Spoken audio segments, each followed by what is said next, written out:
seminar for tonight's program. I would like to welcome you all and thank you so much for attending, and thank you for those of you who are tuning in online. The format for tonight's seminar with our resident alim, Maulana Syed Muhammad Rizvi, is a short lecture or speech, a few words by Syed Maulana Rizvi. That will last for about 15 to 20 minutes, and then we will proceed with question and answer session. You can ask questions here from the audience. We will have mics roaming. There's also an opportunity to submit questions online through menti.com, and I'm sure the instructions for the submission of questions online will be posted on the screen. So please do participate, especially those who are here and also those online. With that, I'm going to pass it over to Maulana to begin the program. Please recite aloud salawat ala Muhammad wa ali Muhammad.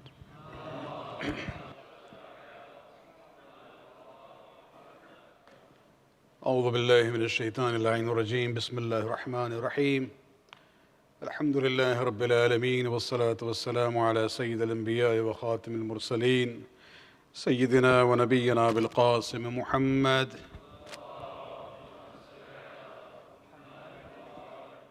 وعلى أهل بيته الطيبين الطاهرين المعصومين واللعنة الدائمة الباقية على أعدائهم من الآن إلى قيام يوم الدين. أما بعد، فقد قال الله سبحانه وتعالى في كتابه الكريم: يا أيها الذين آمنوا كتب عليكم الصيام كما كتب على الذين من قبلكم. Dear brothers and sisters in Iman, Assalamu alaikum wa rahmatullah. We are just at the gate of the month of Ramadan, coming very soon.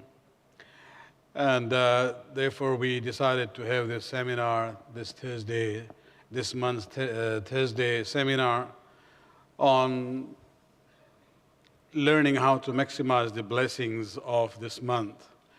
MashaAllah, the community is well aware of the masail of fasting. We are not going through the masail and the rules. Children and young people learn about that in the madrasa, and we are reminded about it again and again. But tonight, the purpose is to realize the potential which is there in improving ourselves on the spiritual level. So let me begin with this ayat from Surah Baqarah, the very first ayat about fasting, where Allah subhanahu wa ta'ala says, Ya ayyuhalladhina amanu. He is basically addressing each one of us individually, or the people who have iman. Kutiba alaykum as-siyam, fasting has been prescribed or made a duty upon you, kama kutiba ala alladhina min qablikum. Just as it was made a duty among the nations who came before Islam. لَعَلَّكُمْ تَتَّقُونَ. These two words at the end are actually the soul of this entire process of fasting. لَعَلَّ is a term used in Arabic where the speaker has a hope from the audience. So لَعَلَّكُمْ, which would mean that, hopefully you will attain and maintain taqwa through this process. So we'll talk about this more, that when we talk about the issue of fasting, for the Muslim and the Muslim communities around the world, Shia and Sunni alike, month of Ramadan is a very lively month. The communities get, plan from it before the month comes. Even those who are not that much religious during the month of Ramadan, somehow, the religiosity rubs on them.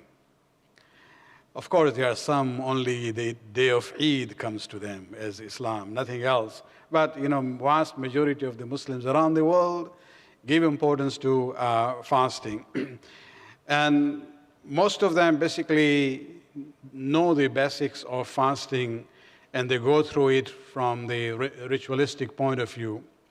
However, we have to realize that the main purpose of fasting is actually, as I mentioned earlier, the two words at the end of the very first ayat and the passage of fasting. لَعَلَّكُمْ تَتَّقُونَ. Hopefully you will exercise taqwa. What is taqwa? If that is the main purpose that we should, attain. It has nothing to do with losing a few pounds at the end of the month. Actually, some people end up gaining more with the very, delicious iftar that they go through. But that's just a side benefit if somebody loses a few pounds at the end of the month. The main purpose is the spiritual dimension, which is taqwa. Taqwa is translated in different ways: piety, guarding oneself against displeasing God, or these days the preferred term is God consciousness, to be aware of presence of God in our life at all the times. It's a spiritual power which prevents the person who has that ability and that power from doing things which will displease Allah subhanahu wa ta'ala. And this fear, if I may use the term, against displeasing God is itself based on the love for Allah. Sometimes you don't want to do things because it will hurt those whom you love. So you're afraid of doing certain things. That fear is not negative. That is actually the fear which is based on the foundation of positivity, which is the love for Allah subhanahu wa ta'ala. And this is where we have to realize that, there is a ritual level of fasting, and then there is a spiritual level of fasting. And it is on this spiritual level of fasting that we can acquire taqwa. And this is the duty of all Muslims. More so us who call ourselves as Shia of Ali. Because the Quran says that the purpose of fasting is to acquire taqwa. And the most famous title of Amir al-Mu'mineen is what? Imam al-Muttaqeen. Ali is known as Imam al-Muttaqeen, the Imam of those who have taqwa. And it means that for us to, have that right to call ourselves the followers of Ali bin Abi Talib, we really have to work on this issue of becoming muttaqi and acquiring taqwa. Because Imam al-Muttaqeen means the leader of the righteous people, the leader of the pious people, the leader of the God-conscious people. And so let us go to Imam al-Muttaqeen and ask him, are there different levels of fasting? This is important for us to know before even we go into practical steps of how to maximize the blessings of the fasting of Ramadan. There is an interesting hadith that we have from him where he says, صوم القلب خير من صيام اللسان وصيام اللسان خير من صيام البطن. The literal translation would be that fasting of the heart is better than the fasting of the tongue. And fasting of the tongue is better than the fasting of the stomach. So already Ali is giving us the idea that when you talk about fasting, there are different levels of fasting. So if I may take this hadith and put it in a slightly different way, at the basic level, we have what is known as the ritual fasting, where we abstain from something, some of the things which are forbidden, food and drink, mostly in that category. So Sawm al-Batn, as Ali says. Now, the spiritual masters who all trace their line back to Ali bin Abi Talib, have come up with a term. They call this Sawm al-Umum, a general fasting, which is for the general people. And once you live, that is the beginning. But then you have to reach to the second level, which is Sawm al-Lisan, fasting of the tongue. And this is not, something out of the, alien literature. No, even if you look at the Quran, the example of Maryam, when she came back with Isa to her people, Allah subhanahu wa ta'ala had told her that when they question you about this, you're not married, how can you have this child? Just say to them, indicate that I'm doing the fasting of speech. I'm not going to talk. So there is this concept of Sawm al-Lisan, to restrain our tongue. This has been classified or named by the spiritual masters as Sawm al-Khusus. And then above that, once we reach to that level, inshallah, that would be enough actually in a way, but anyway, we have to look at the higher level also. There is a third level, which I would call the spiritual level. Amir al-Mu'minin uses the term Sawmul Qalb, the fasting of the heart. And we will talk about it, more later on. And this has been termed by the spiritual masters as Sawm Khususul Khusus. So we see that there are basic levels of fasting. The basic level, the moral level, and the spiritual level. Let us see more about it. What does it mean? When we talk about the basic or the ritual level of fasting, we are actually talking about the fasting used, the term used by Ali was Sawm al-Batn. It has to do with our belly or our stomach. And it refers to the physical desires. So Sawm al-Batn, the basic level of fasting, is to refrain from the physical desires, food and drink and intimate desires. And by maintaining this level, what does a person do? Number one, he or she fulfills the command of Allah subhanahu wa ta'ala to fast. And by that, they are able to prevent themselves from the azab of not fasting. And if that is done with sincerity, this is very important. Niyyat is very important in fasting. That if this fasting at this level, basic level, is done with sincerity, then Allah subhanahu wa ta'ala will reward them. The thawab is linked with the niyyat of the amal and not the amal itself. It is linked with the motivation and intention of the doer and not the deed itself. And this is where we have to realize that, if there is a person who is fasting and he doesn't have sincere and pure intention, even though ritually the fast would be okay, but there is no sawab at the end. And this is actually reflected in another statement of Amir al-Mu'minin, where he says, كم من صائم ليس له من صيامه إلا الجوع والظمعاء. That there will be some people who fast for the whole month.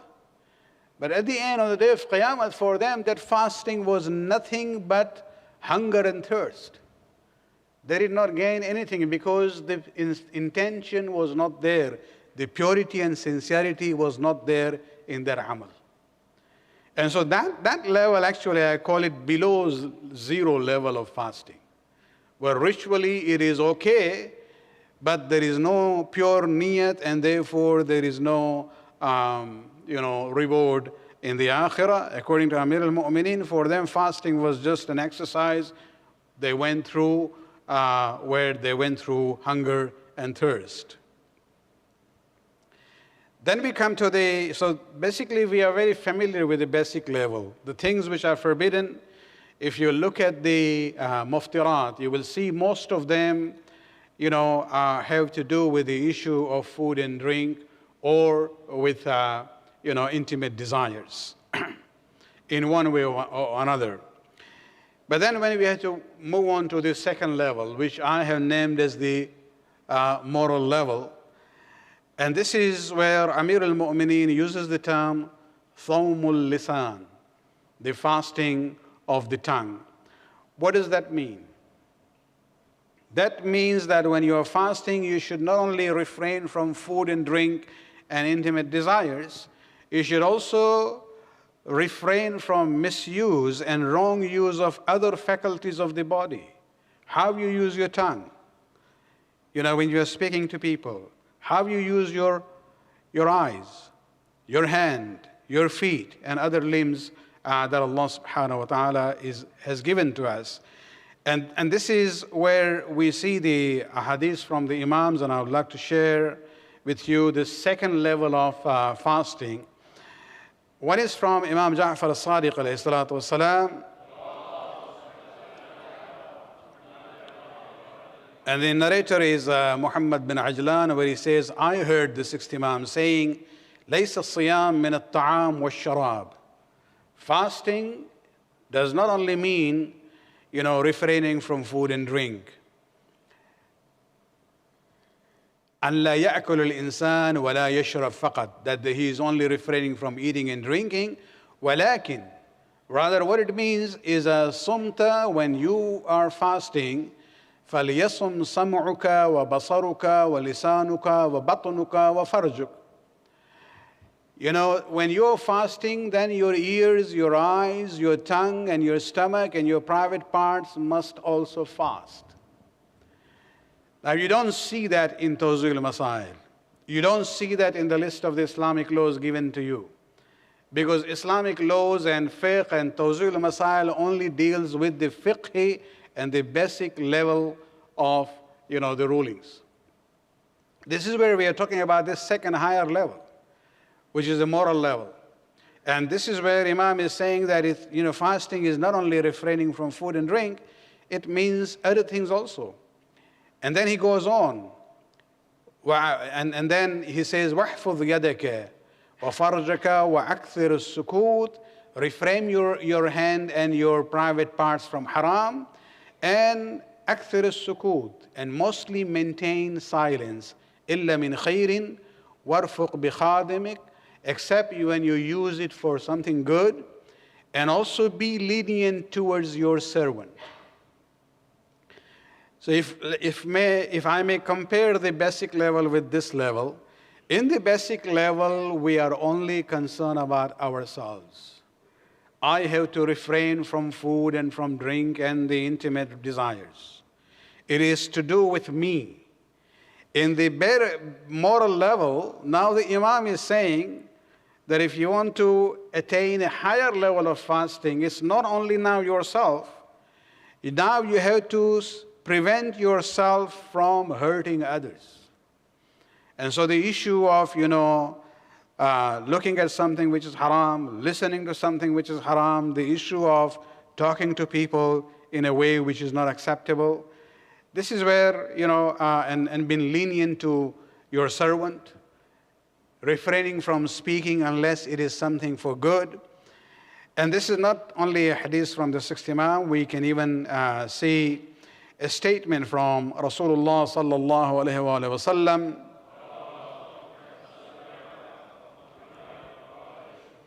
Quoted by the sixth Imam again, where he says, الصائم في عبادة وإن كان على فراشه ما لم يختم مسلما. A person who is fasting is in the state of ibadat and worship even when he is sleeping on the bed. He is not even conscious of what he is doing, as long as he is not backbitten a Muslim, as long as he has not done ghibat. And this is where we have to realize. Now, tell me, is backbiting one of the list of those things which make the roza batil? On a boss and on the basic level, no. In Tawzil Masail, you will not see that. In the Islamic laws, there is no item in that 10 things there, 9 to 10 things, which makes your fasting invalid. Ghibat is not there. But this is an example that a person who is fasting, when if he refrains from backbiting, then even his sleep and his process of breathing, which he doesn't even do consciously, becomes an act of worship. It becomes the tasbih of Allah subhanahu wa ta'ala, provided he or she has not done a ghibat. Actually, our sixth Imam narrates a story where he says, once Samiya Rasulullah imratun tasubbu jariyatun laha, and this is probably during the month of Rajab or Sha'ban, when the fasting is recommended, that the Prophet saw a woman verbally abusing her own slave girl while she was fasting. So the mistress was fasting. So Rasulullah asked for food to be brought. And then he asked her, eat. And she says, Inni sa'ima, Ya Rasulullah, I'm fasting. And this is where the Prophet says, كَيْفَ تَكُونِينَ سَائِمًا, how can you be fasting while you have verbally abused your slave? إِنَّ الصَّوْمَ لَيْسَ مِنَ الطَّعَامِ وَالشَّرَابِ. Fasting is not only from refraining from food and drink. Here, Rasulullah is actually not talking about the fiqhi level of fasting. He's talking about the higher moral, akhlaqi level. Salawat.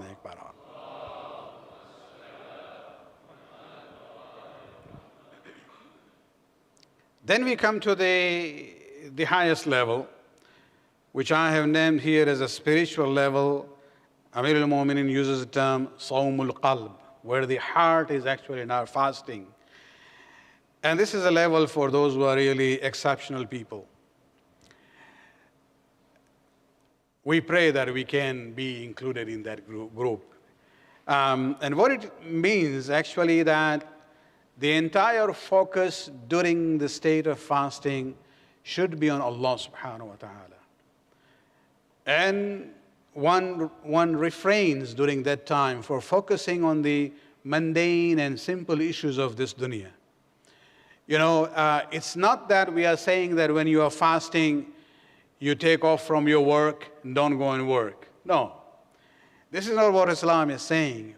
What it means when they say that you have to focus on Allah subhanahu wa ta'ala only and refrain from the mundane issues of this dunya, it means that even when you get involved in the dunya and you look at the dunya, you do it for the sake of the akhirah.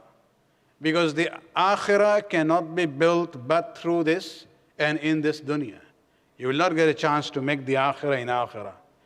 So we have to realize that, you know, so for a person in the state of fasting still going for working, you know, this itself is if that person has that intention that I'm doing this because Allah has made it a duty on me, you know, to take care of my family. If that is the perspective, then he is actually involved in the dunya for the sake of the akhirah.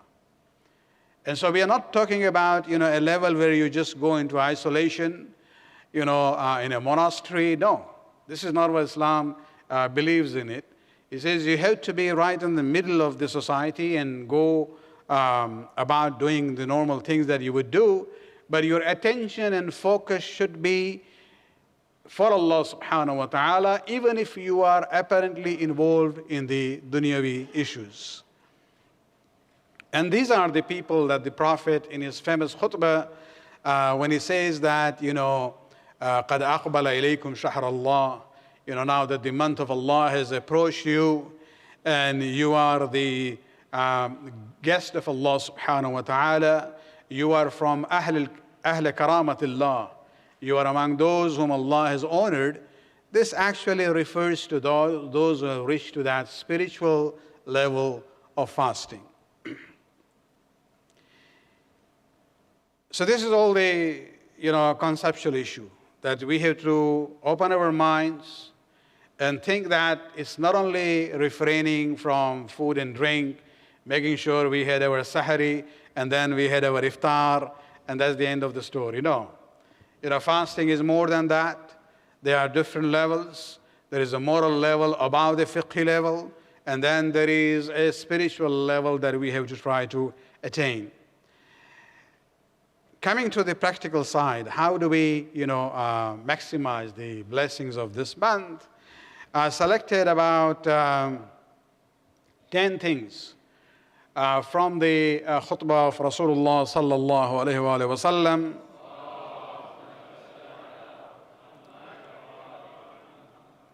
And I'll go through it very quick. Number one, he says this is the month where you should increase. We do this all the time, repenting for the sins.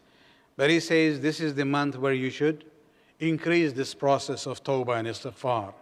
Especially, he says, raise your hands in du'as at the time of prayers. وَارْفَوْا إِلَيْهِ أَيْدِيكُمْ بِالدُّعَاءِ فِي أَوْقَاتِ الصَّلَاةِ, because that is the best of the time when Allah would listen to the people. Number two, prolong the sajda, especially when you are in the state of fasting. The more you prolong this sajda, the impact would be that the burden of sins will be lightened from you on the day of Qiyamah. Number three, where the Prophet says, أيها الناس من فطر منكم صائما مؤمنا في هذا الشهر كان له بذلك عند الله عز وجل اتق رقبة ومغفرة لما مضى من ذنوبه. Anyone from you, if gives iftar to a mu'min who is fasting, remember it's not about poor. Sometimes we get this question, why should we even contribute to the iftar in the community? These are all people who can have 10 iftars at home. They have the ability. Here it doesn't say to the faqir. It says sa'iman mu'minan. And the Prophet says if you give iftar to one mu'min who is fasting or a mu'mina, then you actually get release from the fire of Jahannam. And you get the forgiveness. Number 4, improve your akhlaq. أيها الناس من حسن منكم في هذه الشهر خلقه. Whoever improves his khulq, his akhlaq and his behavior in the month of Ramadan, he will get, the pass to go through the Sirat, that bridge on the day of Qiyamah. He will be able to cross that steadily and fast. And what does improving akhlaq mean? There are 4 examples that the Prophet gives in that khutbah. Number 1, giving charity to the poor in the month of Ramadan. Number 2, respecting the elders. Number 3, this is for the elders, being kind to the younger ones. And number 4, being kind to your relatives, silatul rahim. These are the examples that the Prophet gives in that khutbah as far as improving the akhlaq is concerned. Number 5, how you can maximize the blessings of this month. Whoever lessens the burden of his employees, Allah will expedite his reckoning of the deeds on the day of Qiyamah. It will be done very quickly in his favor. And we are talking about those employees of yours who are fasting. So if you have your own people working for you, you have to be extra kind to them during the month of Ramadan.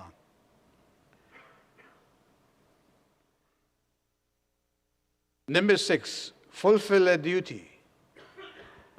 Quran actually says, وَمَنْ جَاءَ بِالْحَسَنَةِ, whoever comes with one good deed, Allah will reward him 10 times than the worth.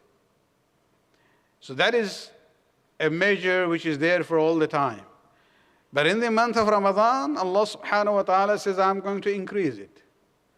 For one wajib duty that you do, I will reward you 70 times, not 10 times. And so this is where we have to realize that, if we have things to do, wajibat that we have not fulfilled, this is the month. Do it there, the rewards will be multiplied 70 times. Number 7, increase the salawat. There is not a single Shia, man or woman, adult or child who doesn't know the salawat.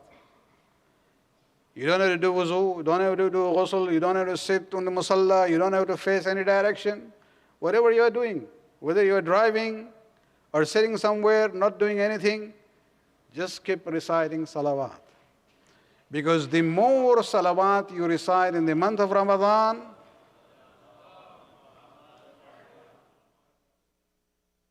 the more our sins will be decreased. Actually, there is a statement from our Imams where they say, on the day of Qiyamah, when the sins and the good deeds will be put on the scale, and if the scale of the good deeds is kind of lighter, then extra weight would be added. And then the fellow will say, what is this? And he'll be told, this is your salawat. And so there is merit in reciting the salawat on the family and on the Prophet and his family.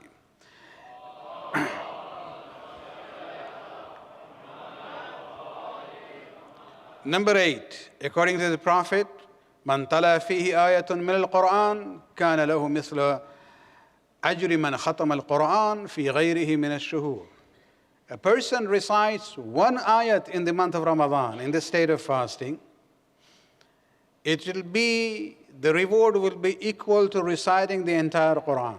Khatm al-Quran, as we call it. This is one ayat. And how many ayat are there in the Quran? 6,600. No, that's not the right number. 6666, no, 66 something. 6236. So more than 3 is 6,000 ayat in Quran. One ayat you recite, you get a sawab of 6,000. So if you finish the whole Quran in the month of Ramadan, just do your own calculation. Number 9. Special nafila prayers of Ramadan. You see, there is a problem with us. Just because we say Taraweeh is not the right way, we don't agree with that. Sometimes we just forget the whole issue that in our own tradition there is the concept of special prayers during the night time in the month of Ramadan. Taraweeh is the Jama'at form of those prayers that Sunnis do, and that is based on the innovation of the second Khalifa. It was not done in the Jama'at form during the days of the Prophet or the first Khilafat. It was started by Umar. And so we consider that to be bid'ah, the format to be bid'ah. But sometimes, we just forget that, there are nafila prayers to be done during that time. From the 1st to the 2nd, 20th. 20 rakat every night. 19, 21st, 23rd, we know 100 rakat. 21st to 30th, if we get 38 days, 30 rakat. And these are the nafila prayers are always 2 rakat each, just like Fajr. And in nafila prayers, you have the option of omitting the second surah if you want. And so the total number of rakat of the nafila prayers during the night time of the month of Ramadan comes to 1,000 rakat if you do all of them. And you can actually use that opportunity when you are doing that to do the qaza prayers if you have. So you can have Fajr and then Zuhr and Asr and Maghrib and Isha. You still don't reach to the 20 or the 30 in the last 10 days. So you can then do the sunnat niyat there, or even go again through the qadha process. And so there is quite a lot that we can do during this month. Let me end with the words of the Prophet where he says that among the months, Ramadan is the best of the month, and the days of Ramadan are the best of the days, and the nights of Ramadan are the best of the nights. And its hours are the best of the hours. So let us keep that in mind, and this is a very simple, guide of how to maximize the blessings of Allah during this month, and also try to elevate our status of fasting from the basic level to the second one, which is the moral level. May Allah subhanahu wa ta'ala increase our tawfiqat and give us the ability to fulfill our duty. Salawat ala Muhammad wa ali Muhammad.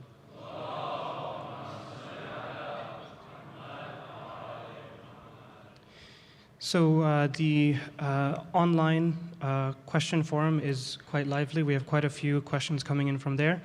We also have microphones here in the hall, and we'll have volunteers passing them on both the men and the women's sides. So we have about 20 minutes for the question and answer session. For those of you who would like to submit anonymously, whether you're watching online or in the audience, the website is www.menti.com, and the code is 24, 16, and 82, and that should also be shown on the screen. So while we get someone in the audience for a first question, we'll start off with the online questions. So there's a question about the permissibility of chewing gum while fasting. According to Atlas Sistani's website, it is permissible, but is it limited to flavorless gum? And if you could please elaborate. Are you talking about the basic level of fasting or the moral level of fasting? All these questions, actually, this is where you realize that, well, really, is it that difficult to refrain from chewing gum during the month of Ramadan? If that is in the website, I haven't seen it, and I'll trust that person, then yes, it would be permissible provided you do not swallow the taste of it.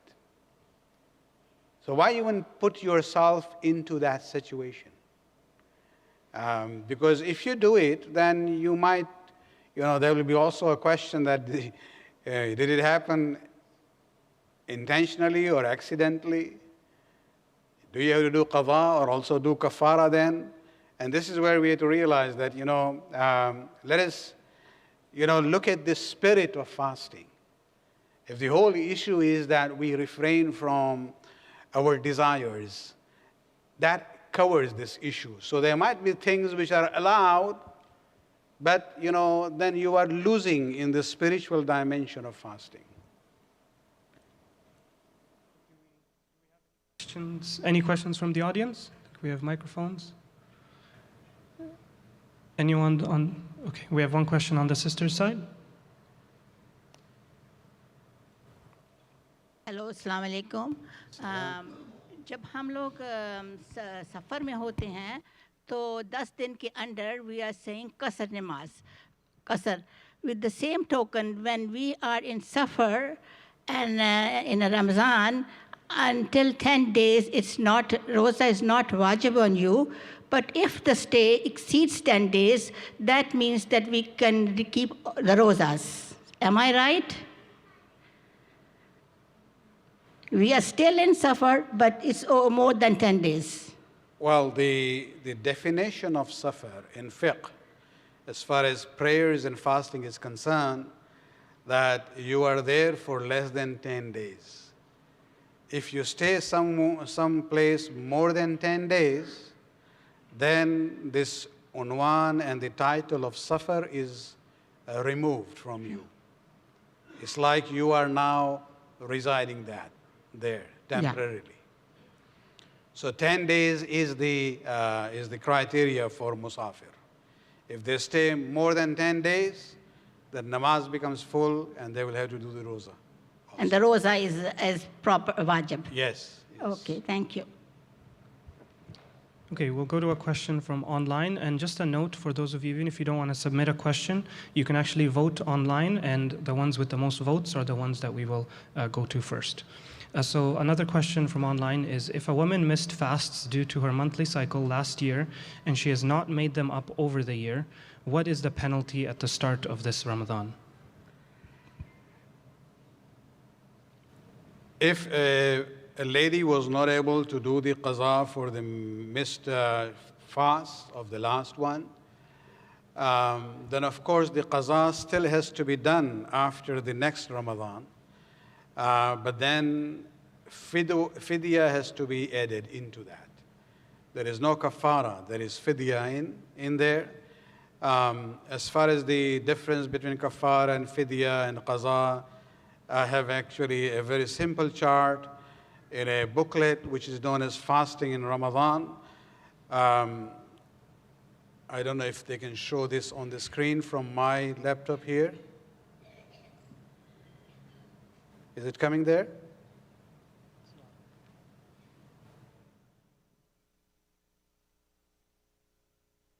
Not yet.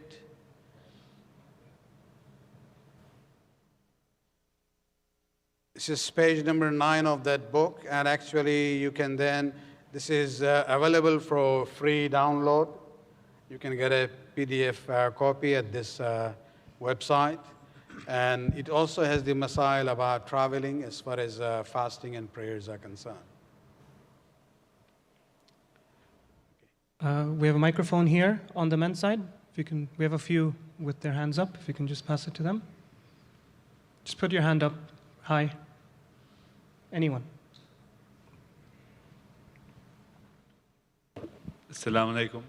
So if one missed his fasts due to traveling, would the same, like let's say if I traveled during Ramadan and I was not able to make those fasts and I was unable to complete fasting until this new Ramadan month that is approaching, then would the same thing apply to me?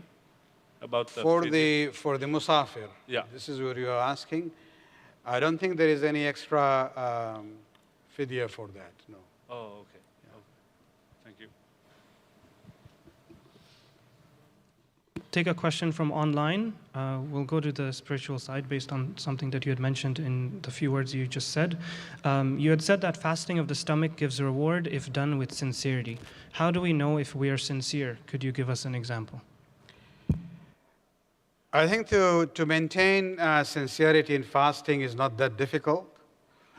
You know, in whatever else we do, whether it's charity or let's say even namaz, maybe when we are doing it all alone, I was just going very fast and then I sense somebody is in the room, then I slow down. There's a problem there. You know, am I doing for that fellow or I'm doing it for Allah subhanahu wa ta'ala? Whereas in fasting, the whole process of fasting is not to do certain things. In everything else, you do something. So there's more chances of being insincere sometimes. Riya comes in.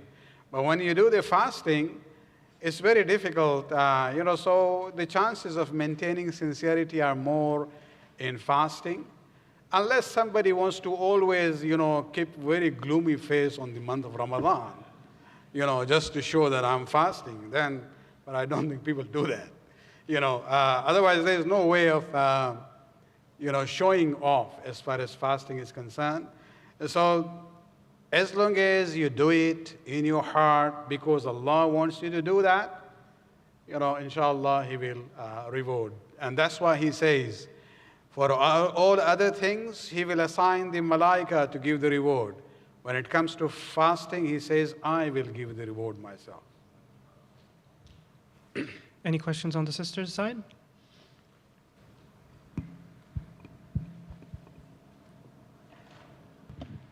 Assalamu alaikum. I want to ask that if during fasting, if I had a fall or I get a pain, so I can't take a medicine, but can I take an injection or suppository for pain killing? So if you are injured and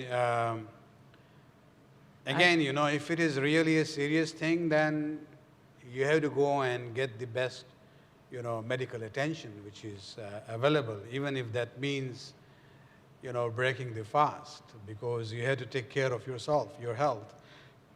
But if you have an option of, you know, taking care of the pain by injection, that would be okay. That would not violate your fast.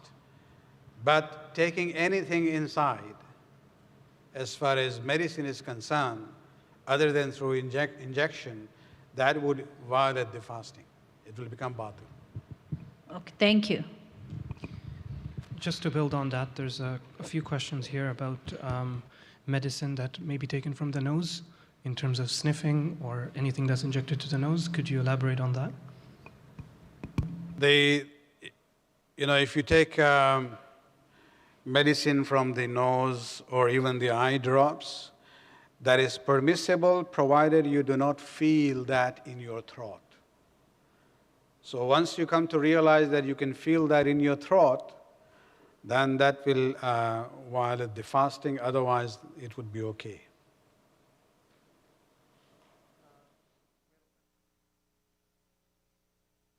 Question on the men's side?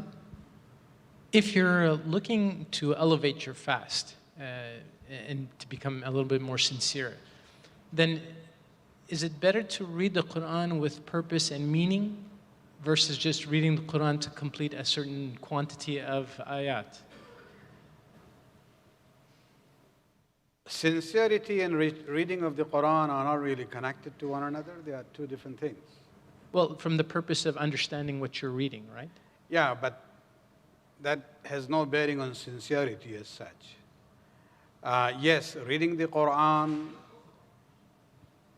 by itself has a merit and sawab. Reading it with understanding has more sawab in it, no doubt about it. But it has nothing to do with the issue of sincerity. We have a question from online. If someone cannot fast for any reason, should they still avoid eating, drinking publicly in order to maintain the respect of the holy month? Yes, this is a very valid statement. Yes, they have to respect the sanctity of the month of Ramadan. The hurmat of this month itself is important. And so if somebody has an excuse for not fasting, they should not be eating or drinking publicly. Question on the sister's side?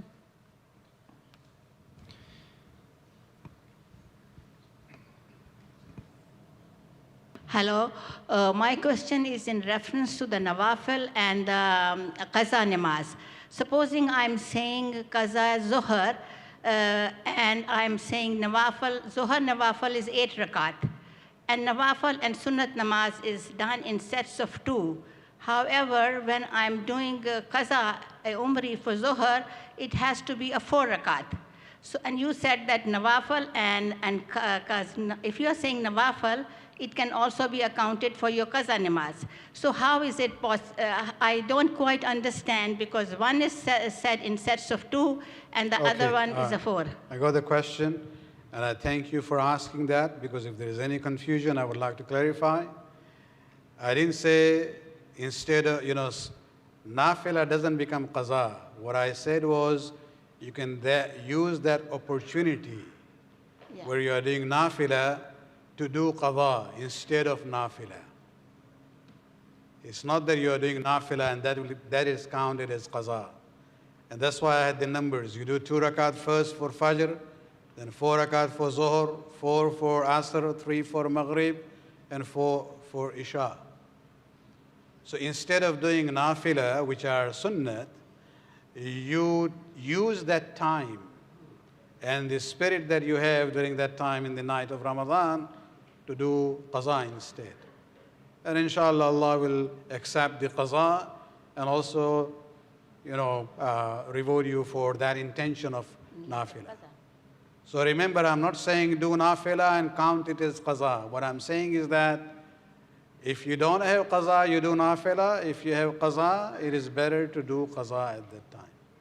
No, but you'll do qaza. I know, I do understand that. First qaza comes first because that's a wajib namaz. Yes. But nafila is done in sets of 2, whereas qaza 4 rakat would be 4 rakat. That's what I'm saying. Either you do nafila or you do qaza or you do both if you want.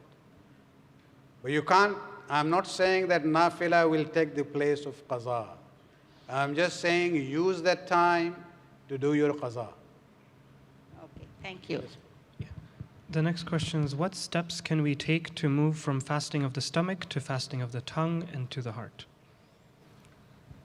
Well, I think the way we defined that was, moving on from the stomach to the issue of the tongue would be to make sure that other limbs also are being used in the right way, in the halal way, and then more focusing spiritually and in our mind on Allah subhanahu wa ta'ala would take us to the highest level. Question from the floor on the men's side. If you can just put your hand up really high if you have any question.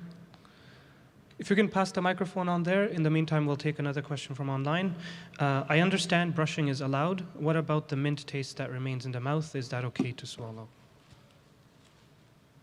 As long as you have clearly, cleaned your mouth, that remnant of the flavor should be okay.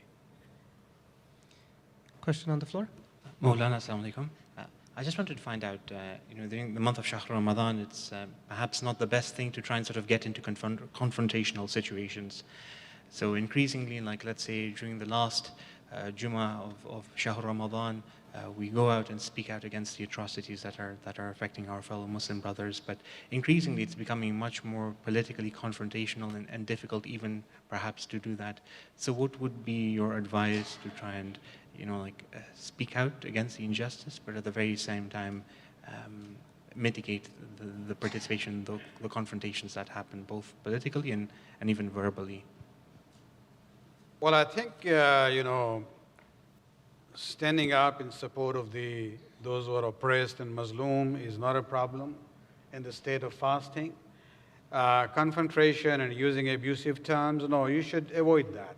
I think the spirit of a person who is fasting and protesting for the Muslim against the Zalim demands that that person should restrain his or her emotions at that time. We have a very specific question here. Can we eat after imsak? And at azan time, in terms of brushing, you've answered that, but can we eat after imsak?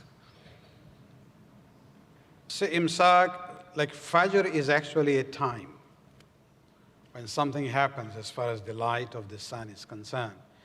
Imsak is not a time. It's not like sunrise, sunset, or noon hour, or dawn and Fajr.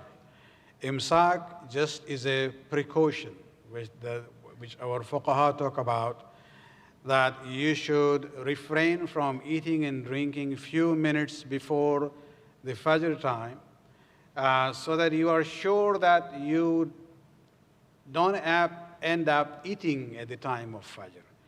Because if you look at the clocks at home, let's say if you have 5 clocks around, you will see they are not all at the same time.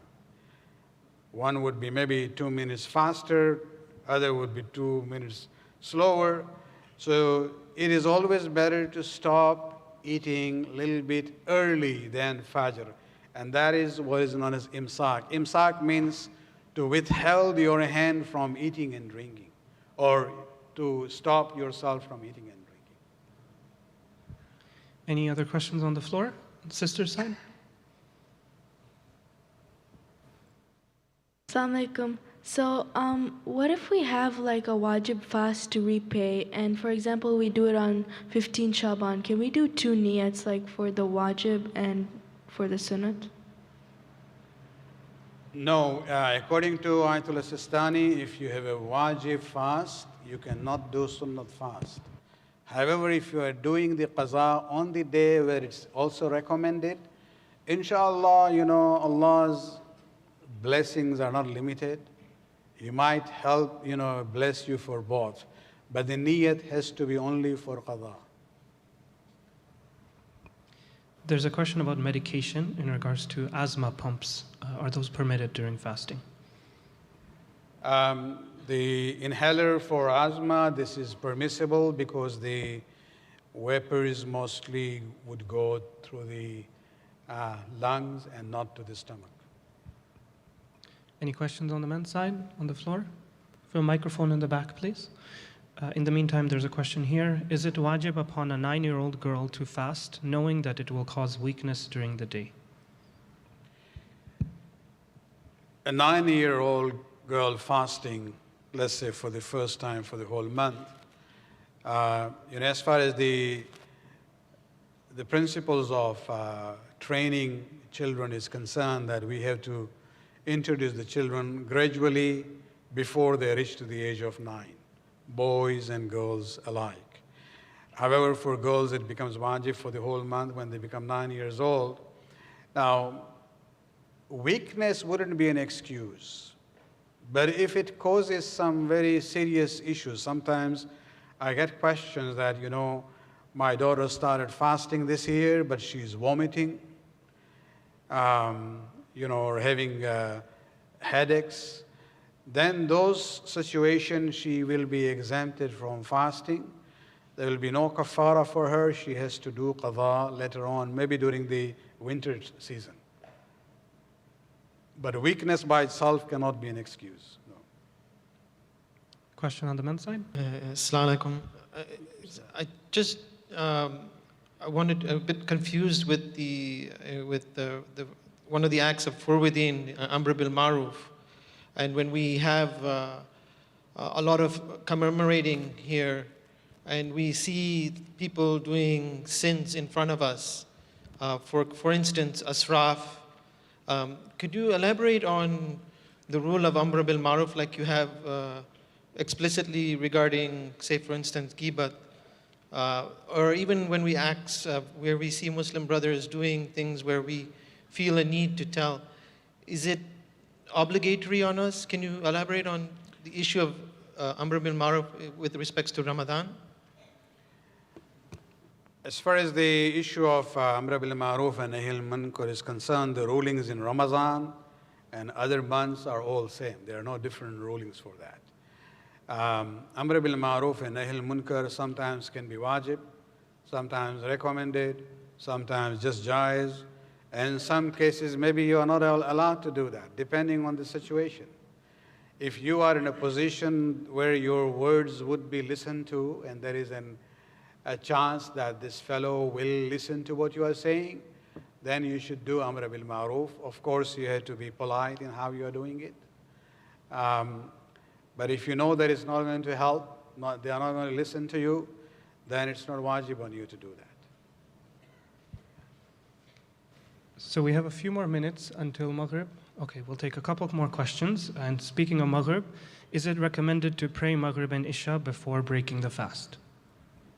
As far as Maghrib is concerned, yes. Actually, they are, in our sources, this has been mentioned that you do Maghrib and then do Iftar. Of course, those who find it difficult, they can always do the Iftar first. But the recommendation is there for Maghrib. But no, once you are doing Maghrib, it's easier than just to do Isha and then go for Iftar. Otherwise, it's not easy to do namaz soon after Iftar. Okay, we'll take one more question from the floor. We have one on the sister's side. Assalamu alaikum. This is in regards to a woman who is pregnant. When she's fasting, if any point during the day she feels she cannot continue, is she allowed to break the fast? And the second question regarding the same thing, a pregnant woman, if she throws up in her pregnancy, does that break her fast? The second one, as far as throwing up and vomiting is concerned, that doesn't make the fast invalid unless it is done intentionally. Okay. So if it's just natural, then doesn't harm the fasting. If she is not able to continue with the fast in pregnancy, then she is allowed to break that fast. Of course, she will have to do the qada and then also pay fidya. So keeping in mind of the time of Maghrib, we will end the seminar at that. I would like to thank everyone for their participation. We got through quite a few questions in the time that we have. And thank you for those who voted online so that we could get the best questions here, and all of those who participated. Let's thank everyone with a loud salawat ala Muhammad wa ali Muhammad.